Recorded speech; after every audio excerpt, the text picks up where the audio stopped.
Saúde é Básica. Comigo, Fernando Rocha, uma série de podcasts em parceria com a Unimed. Um bate-papo leve e direto sobre saúde com alguns dos maiores especialistas do Brasil. Chegamos! Nesse episódio do Saúde é Básica, a gente conta com a doutora Maria de Lourdes Araújo, presidente da Unimed, do meu querido Recife. Bem-vinda, doutora Maria de Lourdes. Obrigada, fico feliz de estar participando com vocês, agradeço o convite e teremos um bom papo aqui com a doutora Maura e com você, Fernando. Com certeza, é isso aí, já anunciou a nossa convidada também, doutora Maura Aparecida da Silva, presidente da Unimed de Pindamonhangaba, o maravilhoso interior de São Paulo. Bem-vinda, doutora Maura. Muito obrigada, oi, vamos aproveitar o momento, né, para discutir da posição da mulher na saúde e na gestão das operadoras de saúde. Obrigada pelo convite. Exatamente. Eu que agradeço a sua disponibilidade, doutora, a sua disposição, generosidade. Eu queria começar o nosso papo, nós estamos falando aí sobre mulheres na medicina, na liderança e na gestão de saúde, né? Bom, temos aí uma presidente eleita há 24 anos e temos uma doutora Maura eleita há menos de um ano. Eu queria pedir para a doutora Maura, se ela fosse, se fosse possível, a senhora imaginar assim, os desafios que viriam, o que a senhora gostaria de saber nas próximas 2 décadas que a doutora Maria de Lourdes poderia contar para a senhora, se é que isso é possível? Eu cheguei, já me deram até apelidos vários dentro do meu grupo aqui, porque Miss Covid, porque eu assumi a presidência quando começou a pandemia. Então, na verdade, foi uma mistura de tentar aprender, né, como funciona a operadora e de lidar com o momento da pandemia, que nisso ninguém tinha experiência, né, com o que a gente está passando. Mas até as perguntas fogem agora um pouquinho, porque o momento é muito diferente. Mas então eu vou voltar a pergunta para a doutora Maria de Lourdes. Assim, o que a senhora, desses 24 anos, gostaria de explicar para uma jovem presidente, com menos de um ano, num momento tão nublado da nossa vida social? O que a senhora gostaria de dizer assim, olha, minha querida, tome cuidado com isso, isso e isso? O que seria? São muitos anos de experiência, não é? Eu me formei em 1972. Passei 6 anos como vice-presidente, depois assumi a presidência e estou há 24 anos. Daqui a mais 2 anos eu completo 24 anos de presidência aqui da Unimed. É um período longo e nós sempre tivemos muitos desafios. Primeiro, desafios antes da ANS. Nós tínhamos um mundo antes da ANS e começamos a ter outro mundo depois da Agência Nacional de Saúde. Começamos a ser regulamentados, então foram muitos desafios. E agora a doutora chega num período assim que nós nunca imaginamos que nós iríamos chegar, que é a parte pior que existe na vida da gente, que é a parte de doença. Nós sempre tratamos na gestão de uma operadora com pessoas realmente doentes, com cirurgias, com muitas coisas, mas nunca com um período como esse aqui agora, de pandemia e de tantos colegas doentes, perder tantos colegas e também tantos clientes doentes como nós temos agora. Então, a doutora está pegando um desafio assim, gigante também. E ela passará por muitos desafios ainda. O que eu acho mais importante que eu poderia ajudar nessa minha trajetória para quem está começando era que nós temos que cuidar muito desse trinômio que nós temos, que é o nosso médico cooperado, é o nosso cliente e é o nosso colaborador. A participação do nosso colaborador é fundamental para que a gente tenha sucesso dentro dessa gestão que a doutora está começando e a gestão que eu tive durante todos esses anos. Eu tenho aqui uma equipe gigante que está conosco há muitos anos, mas muitos anos mesmo. E isso dá assim, uma tranquilidade de nós podermos trabalhar, principalmente agora nesta pandemia, que pela minha faixa de idade eu não posso estar o dia todo nem frequentando praticamente full-time como eu frequentava a cooperativa. Tenho trabalhado muito por videoconferência, tenho trabalhado muito com meus colaboradores através de vídeo mas tranquila de que o investimento que nós fizemos nele valeu muito a pena. E o nosso cliente é o nosso principal foco. Nós temos que respeitar tremendamente o nosso cliente.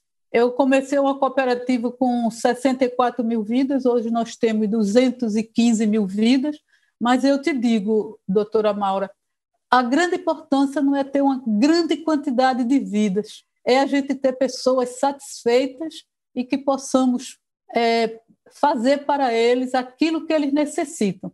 Se nós estivermos muito perto do nosso cliente, você vai ter muito sucesso aí na sua vida, na sua gestão, e você vai conduzir muito bem sua cooperativa. Mas tenho certeza que você vai ter muito, muito sucesso aí na sua gestão, e eu estarei disponível aqui, na minha humilde tarefa, de lhe ajudar no que for possível. Muito bacana, doutora, muito legal, porque a senhora está falando de algo que é essencial nesse tempo de hoje. A gente já gravou alguns episódios aqui do Saúde é Básica e a gente fala de tecnologia, a gente fala da transformação do mundo, a gente fala do futuro que é, né, claro, é absolutamente importante a gente estar conectado, fala de conexão com tecnologias que virão ainda, mas existe o valor humano, né, doutora Maura? Essa pérola preciosa que forma o que a gente chama de família Unimed, né? Isso aí que a doutora está dizendo lá no Recife, né? 24 anos, quase 3 décadas aí para serem completadas, e o valor humano sendo resgatado e preservado nesse tempo todo. A senhora, com tão pouco tempo de gestão, também pensa dessa forma? Esse é um DNA Unimed? Fiquei até emocionada com as palavras da minha colega, né? Se colocando à disposição, porque a gente não pode perder 24 anos de presidência de ninguém, né? Tem que ouvir. Por isso mesmo a gente vai aprender muito, muito com a doutora Maria de Lourdes. É o seguinte, não dá para a gente falar de mulheres na gestão médica sem comentar as transformações do mundo nesses anos todos, doutora Maria de Lourdes. Como é que a senhora viu essa transformação? E depois eu queria ver também como é que a doutora Maura enxerga hoje. Estou falando claramente de um preconceito que existe. Eu tenho várias amigas médicas, uma delas com quem eu conversei recentemente, a doutora Paola Torres, uma médica oncologista que trabalha no sertão do Ceará. Ela me disse claramente, existe sim um machismo na medicina, não entre as pessoas que são atendidas, mas entre os próprios colegas. Vocês viram isso? Qual a visão que vocês têm dessa situação que hoje é um tema mundial, atualíssimo, e que deve ser pauta de todas as discussões para a gente falar sempre com muita clareza sobre essa necessária igualdade de gêneros, né? Na minha época que eu terminei medicina, nós já tínhamos algumas colegas médicas, tinham um grupo realmente maior, só que elas faziam sempre pediatria, faziam umas especialidades menos assim, vamos dizer, agressivas em relação ao que os homens fazem, né? Tinha uma colega que teve um pouco de dificuldade em fazer hemodinâmica, porque era mais os homens que faziam a hemodinâmica, mas não me apercebi muito assim, não me senti assim diferente, nem olhada diferente, nem discriminada. Sim. Não, para ser sincera, não. Sim, claro, obrigado pelo depoimento. E a doutora Maura? Eu sofri, né, na verdade, uma única vez na minha vida, um problema, vou botar entre aspas, né? Eu fui excluída de uma seleção, o que me feriu muito, porque era uma pessoa que eu admirava muito, né? Não vou falar o nome do médico, mas é um médico muito conhecido, foi exatamente na hemodinâmica. E me chocou, que eu gravei até hoje a frase dele, que ele disse que ele não me contrataria nem que eu estivesse sem meu útero, porque o instinto materno de uma mulher, o instinto maternal de uma mulher atrapalhava os negócios. Hoje, como gestora, eu entendo o que ele quis dizer, né, na época, para o propósito do emprego, né, do cargo que ele oferecia. Só acho que ele não deveria ter dito dessa maneira, mas assim, em 22 anos de formada, foi a única vez que um homem, né, assim, me excluiu de uma seleção por eu ser mulher, única e exclusivamente. A doutora Maria de Lourdes também falou da hemodinâmica, né? É verdade. Então, tecnicamente, eu consigo te explicar até a dificuldade, tá, Fernando? Tecnicamente, é uma prática em que você está lá exposta à radiação, então a mulher, quando fica grávida, ela teria que passar a gestação inteira sem poder trabalhar nesse local. Então, assim, né, de uma maneira bem prática, atrapalha, né? Só não é justo por isso, né? E até a maneira que ele falou, nem que você fosse esterectomizada, porque daí ele quis dizer que assim, eu poderia adotar uma criança, era mais que isso, né? Tem uma frase que eu gosto muito que é essa assim: a gente não negocia com sonhos. Se é o sonho, então tem que ir em frente, né? Eu acho que não depende do gênero, depende do desejo e da vontade que a pessoa tem em seguir aquela profissão. Quando a gente ama muito o que faz, a gente sempre faz muito bem feito. Sim. Agora, doutoras, vocês são duas grandes gestoras de cooperativas com centenas de profissionais, milhares de pacientes, mas com realidades diferentes, né? Realidades geográficas, sociais, econômicas, no Nordeste e no interior de São Paulo, né? Qual que é o principal papel de vocês como líderes nesse desafio, né, que o Brasil enfrenta e o mundo enfrentando, né? Questão da economia, questão da desigualdade social. Qual o papel que vocês enxergam mais importante? Qual o desafio e a função de vocês como líderes nesse momento e na região em que vocês estão?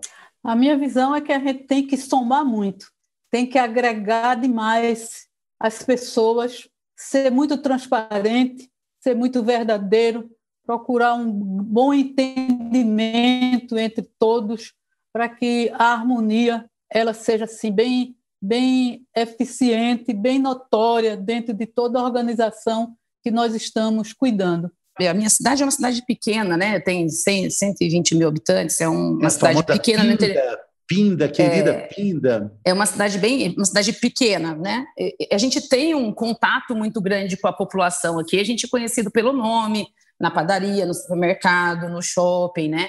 Então, eu acho que nesse momento, como gestor e até como médico, o papel maior é assim, tentar, principalmente dentro do hospital, da própria operadora de saúde, manter a união, a harmonia entre as pessoas, tentar garantir um lugar seguro, adequado para as pessoas trabalharem, ser transparente, como a doutora falou, né, e tentar incentivar, né, criar no grupo agora, em todo mundo, a esperança de que futuro melhor virá, que dias melhores virão, que isso vai passar e que a gente precisa de todo mundo junto, né, unido, em harmonia, para que isso passe de uma maneira menos dolorosa, né? Porque dolorosa está sendo, mas a gente tem como diminuir um pouquinho. Pelo menos acreditar nisso, né? Uma mulher médica, ela é multifacetada, né? É um desafio, eu acho, até maior do que para um homem médico, porque a mulher é multifunção, multitarefas, né? E eu queria falar de duas, essencialmente, importantes, né? A de gestora e a de médica. Onde que vocês viram a chave? Como é que vocês dividem esse papel no dia a dia de vocês? Olha, Fernando, eu tive uma dificuldade. Há uns 12 anos atrás, eu não tive mais condições de fazer uma coisa que eu adoro, que é atender o paciente. Eu praticamente deixei de fazer assistencial. Hoje, de uns 12 anos para cá, eu trabalho apenas na gestão da cooperativa e da federação. Não atendo mais os pacientes. Isso foi uma ruptura assim, que me incomodou, deixar de conversar com o meu paciente, de examinar meu paciente, de seguir o meu paciente, ligar, saber como ele está, estar disponível na hora que ele precisava de mim. E por que é que eu não fiquei mais fazendo a parte assistencial? Porque eu percebi que eu não deveria ficar chegando atrasada no consultório, não deveria estar viajando tanto, porque na gastroenterologia, hoje praticamente você não tem mais hemorragia digestiva. É algo, sim, muito raro de acontecer, mas há muitos anos atrás a gente ainda tinha muita hemorragia digestiva. Então, eu tive os 2 pacientes que no momento que eles tiveram hemorragia digestiva eu não estava presente. Isso me magoou, me deixou triste, me deixou assim chateada de não estar presente na hora que ele mais precisou de mim. Então, aos poucos, eu fui passando meus pacientes de gastroenterologia para outros colegas e fiquei apenas fazendo a gestão. Mas eu não desejo isso para ninguém. Se alguém, a doutora que está começando, eu digo a ela que ela procure dividir bem e nunca deixe de atender os pacientes. Que importante isso, que sinceridade, doutora. E é bacana ouvir isso, porque a senhora fez isso em homenagem, em respeito ao próprio paciente, né? A senhora deixou de fazer algo, mas respeitando o paciente. Isso é muito bonito. Respeitando, foi. Algumas vezes eu estava em reunião, aí chegava um pouco atrasada no consultório, telefonava, eu estou indo. Quando eu passava na sala que via os pacientes antigos me aguardando, eu digo, isso não está correto. Eu tenho que ter muito respeito por ele. Que bacana. E terminei fazendo só gestão. Mas eu tenho uma paciente que eu cuidava dela há muitos anos, e todo ano ela me liga no fim do ano e diz, doutora, que saudade da senhora. Olha, eu fico morrendo de pena. A doutora está começando, eu acho que ela nunca deve largar os pacientes dela. Está ouvindo, doutora Maura? Fernando do céu, agora o coração até bateu, porque eu vim com a esperança aqui de que a experiência dela ela fosse me ensinar como faz isso. Mas, na verdade, assim, eu acho, né, a minha tentativa, porque eu estou começando e até ficou tudo, o Covid, né, deixou tudo, a gente saiu do que era comum. Mas eu acho que é mais, a minha tentativa, né, para que isso dê certo é me organizar, ter mais disciplina, tentar organizar os horários, dividir para manter, porque eu realmente tenho uma paixão pela medicina, eu não consigo pensar, né, em fazer outra coisa ou em ter feito outra coisa. Eu gosto dos pacientes, eu gosto do atendimento, eu gosto do centro cirúrgico, então é uma tentativa, pode ser que daqui a algum tempo eu te explique se eu tive sucesso ou não, mas assim, eu acho que, né, o meu pensamento aqui, eu estou tentando. Os meus diretores, o meu diretor, o vice-presidente e o meu diretor financeiro, eles estão comigo também há 24 anos. O doutor Antônio, que é o diretor administrativo, o vice-presidente, ele é cirurgião pediátrico. Ele opera ainda hoje normalmente. E o doutor Divaldo, que é o diretor financeiro, ele é obstetra, ele ainda faz parto normalmente até hoje. Então, eu fiquei mais dando suporte. Eles trabalham normalmente. E eu digo sempre a eles, não parem. Não parem. Agora, um gestor médico é diferente de um gestor que não é médico. A gente sabe que a administração hospitalar é uma área que cresce muito, principalmente na área de administração de empresas. Mas um gestor que é médico, ele pensa também com a cabeça de médico, aquela famosa cabeça de médico. Isso faz diferença na hora de decidir coisas importantes no dia a dia de vocês? Na diretoria médica, sim. Eu acho que faz muita diferença. O diretor do hospital, o gestor administrativo e financeiro, ele tem uma gama gigante de trabalhos para fazer. Mas o diretor médico, ele ainda tem aquela obrigação de chegar perto do paciente, de entrar no bloco cirúrgico, de ver o que é que está faltando, de ver tudo que é bom para o desfecho perfeito do paciente. Eu acho que faz a diferença. E a doutora Maura? Também acho. Eu acho que, às vezes, a gente chega até em algumas situações em que um gestor, né, que não faz medicina, não é médico, pensaria mais na empresa do que no próprio paciente. Eu acho que quando a gente está falando de saúde, né, da gestão dentro da área de saúde, a gente não consegue perder esse olhar do atendimento médico, da assistência. Eu acho que acaba a gente sempre cedendo para o lado do que é melhor para o paciente mesmo, do melhor da assistência, né, do melhor do atendimento para ele. Chega uma hora que pesa o juramento da formatura, Sim. né? E você sabe, Fernando, que hoje a segurança do paciente é uma das coisas mais importantes dentro do hospital. A gente tem que fazer tudo para não ter nenhum adverso dentro do hospital. Um gestor que tem um olhar na medicina, o que é médico, ele pensa no que é no bem-estar, né, no que o paciente precisa, não no que ele tem direito, porque tem, né, uma certa regra. É lógico que como administrador você tem que olhar o outro lado? Tem, mas... Tem que pensar bem. Sim. Sim, sim. Agora, e aí vem uma pandemia. Nós estamos falando aí de ações, né, onde o médico fala mais que o gestor, onde o gestor tem que entender o que o médico, ou no caso, o que a médica pensa, mas aí vem uma pandemia. O que a pandemia trouxe de ensinamento para vocês em uma situação que não existe manual, não dá para bater um Google e falar, gente, e agora o que faz? Não existem respostas, só perguntas. Como é que vocês lidaram com isso e o que vocês aprenderam? Aqui no nosso setor mesmo, uma coisa que eu percebi foi que o comitê que nós montamos foi uma coisa assim, fenomenal. E serviu também para que a gente percebesse como os médicos e os colaboradores estavam aptos a enfrentar a crise.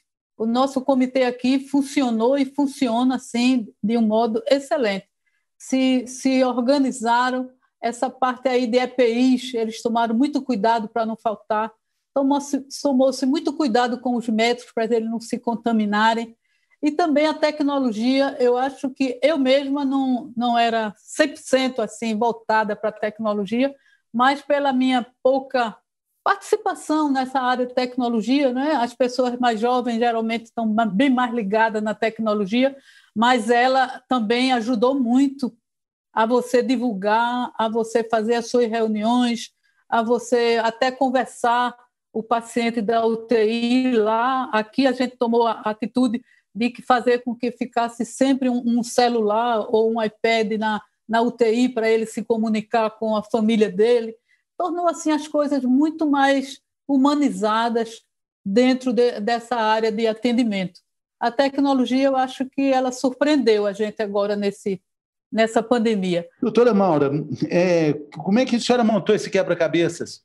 Eu acho, a primeira coisa que ela falou em tecnologia, primeiro me surpreendeu o uso da tecnologia para aproximar, né? Eu sempre tive aquela noção que tecnologia afastava as pessoas, e no momento da pandemia a gente usou a tecnologia para aproximar, né? Dando o contato do paciente que estava em isolamento com a família, até entre nós, né? Entre familiares, entre médicos, a gente fez treinamentos por online. Mas eu acho assim, de tudo mesmo né, de tudo que a gente passou, eu faço atendimento hospitalar, eu atendi pacientes de Covid, porque eu estou numa cidade pequena, o número de médico é pequeno, então, apesar de eu não atender na porta, né, na chegada, os pacientes têm intercorrências vasculares, então eu operei paciente com Covid.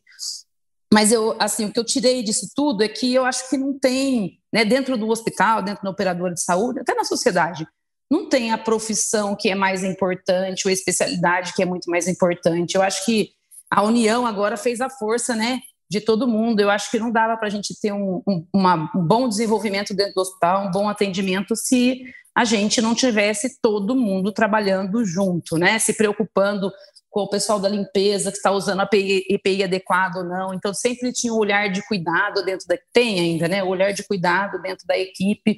Eu acho que, independente das funções serem assistenciais, né, a saúde ou não, eu acho que a união, o trabalho em grupo foi a coisa mais importante que eu vi aqui dentro da empresa, né, da Unimed Pinda, do hospital da Unimed Pinda. Todo mundo trabalhando junto para ter o mesmo objetivo, que seria o sucesso do cuidado, né? A vida, né? Em favor da vida, isso é fantástico, isso a gente viu em várias camadas da sociedade, né? A invisibilidade de certas profissões acabou, né?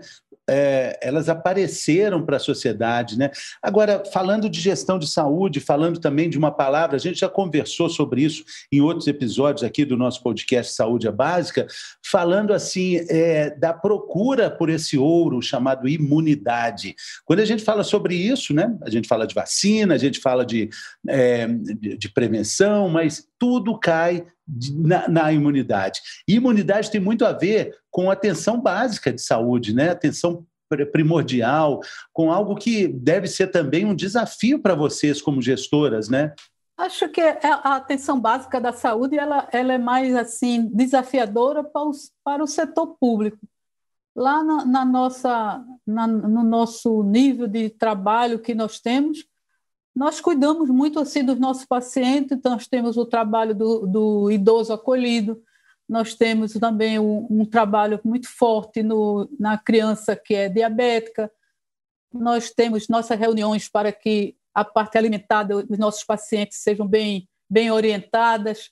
Nós damos esse apoio assim multiprofissional, gigante assim, para os nossos pacientes. Isso aí nós já fazíamos antes da pandemia, e agora, durante ela, nós fizemos mais não presencial. Nós já tínhamos reunião antes da pandemia e nós conseguimos juntar, assim, 105, 106 clientes num local, num auditório, para nós conversarmos sobre como ele toma conta da vida dele, como ele gerir melhor a vida dele do ponto de vista alimentar, do ponto de vista de exercício, de cuidar da saúde dele. Agora, na parte da pandemia, não. Nós passamos a fazer isso quinzenalmente através da tecnologia.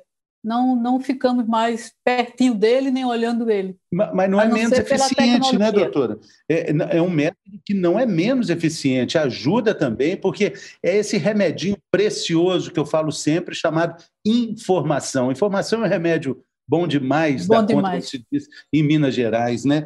E aí, doutora Maura, essa atenção básica à saúde evita que doenças importantes aconteçam, que ocupe também o lugar de pessoas que acabam precisando mais do que outras em um hospital, em uma gestão hospitalar, né? Sim, a gente, como a doutora Maria disse, a gente mudou a maneira de fazer, né? A gente aqui ainda também tinha o que a gente chama de um espaço chamado medicina preventiva, em que a gente cuida de alguns grupos presencial, com orientações sobre, por exemplo, o grupo de diabético, que a gente orienta sobre alimentação, cuidado com o pé diabético. Isso a gente passou a não fazer presencial, até porque seria considerado um grupo de risco, e a gente passou a fazer através de monitorização por telefone, por online, né? A gente tentou aderir à teleconsulta para que a gente não deixasse esses pacientes sem atendimento, nem que seja para fazer a teleconsulta. Então, a gente mudou, né? Usou a tecnologia para mudar, para fazer uma mudança, mas não deixar de dar importância, né? Sim. A gente teve uma diminuição muito grande de procura no consultório, né, num determinado período, mais no começo, mas depois os médicos também foram orientados, tomaram cuidados, e a gente teve a volta à consulta e ao cuidado do atendimento. Bom, eu queria terminar aqui fazendo uma provocação para vocês sobre o desafio de imaginar 2021, como vai ser a gestão de saúde, o que vocês esperam para esse ano de 2021. Ao longo do ano, teremos surpresas. A opinião de vocês para a gente encerrar. Eu sei que não é fácil. Eu sei que é difícil, mas o meu papel é fazer a pergunta, né? Vamos lá. Primeiro, doutora Maria de Lourdes. Eu tenho uma expectativa muito positiva para 2021. Acho que a economia ela vai dar uma guinada aí, a gente vai melhorar. Tenho essa expectativa. Acho que a parte de saúde também, a vacinação, tenho a impressão que lá para fevereiro nós já estaremos começando a ter a vacina para nossas pessoas, começaremos por esse grupo de risco, pelos idosos, e durante o ano todo nós estaremos vacinando o povo brasileiro para a gente conseguir fugir desse mal que nos acometeu, não só a nós, mas ao mundo todo. Mas eu tenho muita fé que a gente vai ter um 2021 bem melhor e bem promissor. Muito bem. Deixando aqui o registro, nós estamos gravando esse episódio do podcast, o Saúde é Básica, no dia 12 de dezembro de 2020, eu em São Paulo, aqui na Avenida Paulista, a doutora Maria de Lourdes no Recife e a nossa querida doutora Maura em Pindamonhangaba. Vamos lá, então. É com você, doutora. Eu acho que ainda 2021 ainda vai ser um ano um pouco diferente. Eu acho que não como foi 2020, até porque a gente acho que já aprendeu a conviver um pouco com a pandemia, né? Então a gente já sabe como fazer. Tenho a esperança que a economia vai melhorar, né? Que a vacina vai chegar, e a vacina chegando a gente consegue fazer um controle melhor. Eu acho que a gente ainda começa o ano, né? Um pouco o ano de 2020, mas assim que começar a vacinação, espero que eu em fevereiro, março também já tenha saído a vacina, a gente tenha um ano melhor, sim. É isso, a gente também espera. Esse capital, esse valor da esperança, ele é inerente à nossa condição humana, né? Igual a liberdade também é, né? Bom, sim. Muito obrigado. Só tenho a agradecer aí a participação de vocês. Foi muito bacana conversar com vocês. Espero que vocês tenham gostado também. O episódio fica aí para ser consultado para futuras gestoras como um grande e importante documento para mulheres gestoras de saúde no Brasil. Eu agradeço muito a vocês duas. Eu que agradeço, Fernanda. Eu é que agradeço também. Muito bom. Eu até gostaria, assim, futuramente, nós conversássemos com todos os presidentes ou presidentas de Unimed desse modo, assim, nós poderíamos nos conhecer muito melhor. Pois né? Fica a dica, né? Boa ideia. Boa ideia. Os lugares são tão distantes para você sair até lá, Pindamonhangaba, e, no entanto, nós nos conhecemos aqui, foi, assim, maravilhoso. Foi muito bacana. Se pudesse acontecer com todas as Unimed, Eu acho que a gente faria um grupo assim maravilhoso. Verdade. Tá anotado. Esse episódio fica aí disponível para todo mundo durante todo o tempo. A gente espera que tudo isso aí que vocês falaram, todos esses desejos sejam concretizados, tá, gente? Muito obrigado. Até a próxima, pessoal.